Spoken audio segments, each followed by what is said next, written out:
I always dance, when I do my keynotes, and I always like to bring a lot of my personality, and not just the tools, but I mix humor and I mix emotions. And I said, like, this is a financial sector, so probably it's gonna be more conservative. In my mind, this is what I had as a prejudice. So maybe it's gonna be more of a conservative audience, and I don't know how they're going to react with all the colors and the dancing. And then I also thought, how can I customize it? And I said, like, this is people who hired me, not in spite of who I am, but because of who I am. And that's such an important thing to realize.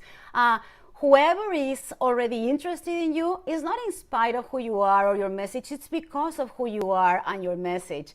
So what I did is I commissioned like an special remix to get there, to really start with a lot of energy, and 25 seconds of dancing, which they loved because we were coming from a virtual session before, so the energy of the room completely changed.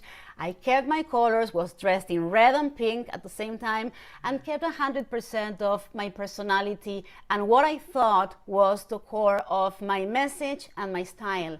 And it was such a big hit that really made me think so much about the importance of not making assumptions first about your audience, because you may think a certain industry or certain people are one way or another, and they are not.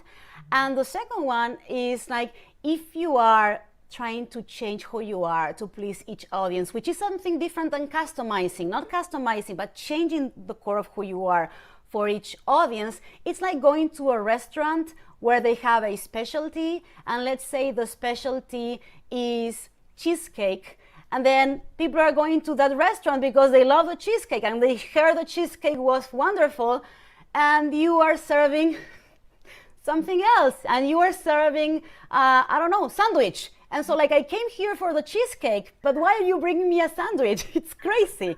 But that's sometimes what happens when we're starting to second guess ourselves.